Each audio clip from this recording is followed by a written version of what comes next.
President Aliyev, I thank you, the COP President Mukhtar Babayev, and the government of Azerbaijan for your welcome and hospitality. The Presidents can count on our full cooperation in your efforts to achieve the successful COP we all need. Excellencies and friends, the sound you hear is the ticking clock. We are in the final countdown to limit global temperature rise to 1.5 degrees Celsius, and time is not on our side.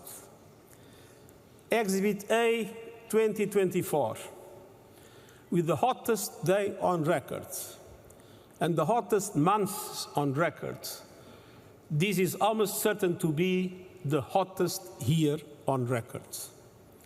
And the masterclass in climate destruction. Families running for their lives before the next hurricane strikes. Biodiversity destroyed in sweltering seas. Workers and pilgrims collapsing in insufferable heat. Floods tearing through communities and tearing down infrastructure. Children going to bed hungry as droughts ravage crops. And all these disasters and more are being supercharged by human-made climate change. And no country is spared. In our global economy, supply chain shocks raise costs everywhere. Decimated harvests push up food prices everywhere. Destroyed homes increase insurance premiums everywhere. And this is a story of avoidable injustice. The rich cause the problem, the poor pay the highest price. Oxfam finds the richest billionaires emit more carbon in an hour and a half than the average person does in a lifetime. Now, unless emissions plummet and adaptation soars, every economy will face far greater fury. But there is every reason to hope. Excellencies, at COP28, all you agreed to move away from fossil fuels, to accelerate net zero energy systems, setting milestones to get there, to boost climate adaptation, and to align the next round of economy-wide national climate action plans, or NDCs, with 1.5 degree limit. It's time to deliver. Humanity is behind you.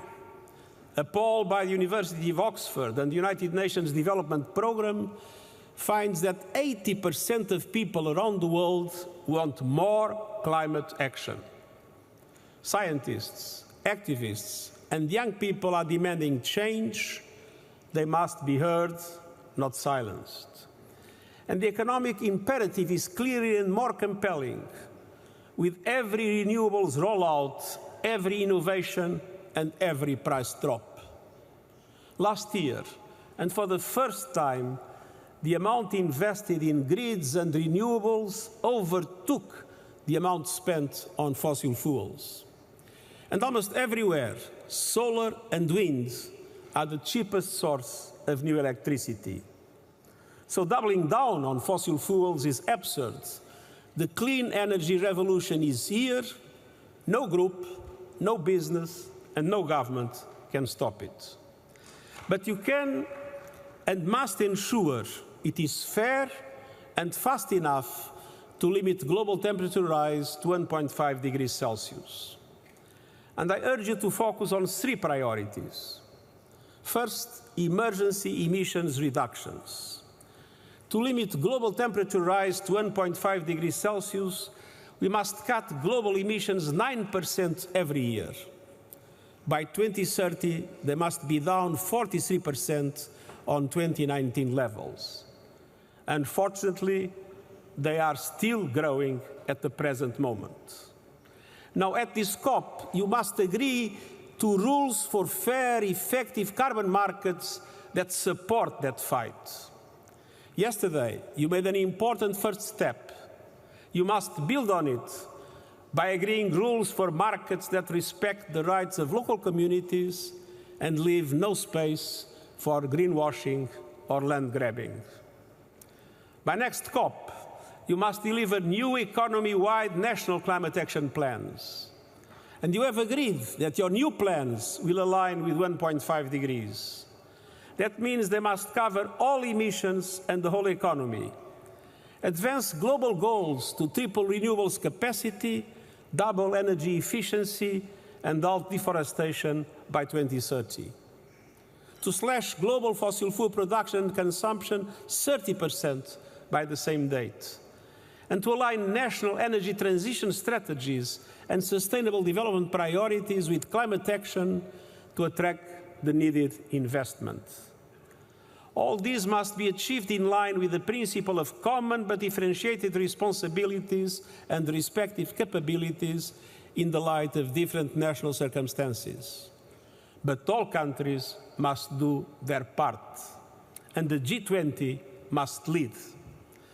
They are the largest emitters with the greatest capacities and responsibilities. They must bring their technological know-how together with developed countries supporting emerging economies. And every nation must have the tools and resources for climate action. And the United Nations is ready to support that effort every step on the way. We are supporting developing countries with new NDCs through the Climate Promise Initiative, and striving for justice in the renewables revolution through our panel on critical energy transition minerals. But ultimately, only you can deliver on national ambition and action. Only you can beat the clock on 1.5 degrees. Excellencies, second, you must do more to protect your people from the ravages of the climate crisis. The most vulnerable are being abandoned to climate extremes. The gap between adaptation needs and finance could reach up to $359 billion a year by 2030. And these missing dollars are not abstractions on a balance sheet. They are lives taken, harvests lost, and development denied.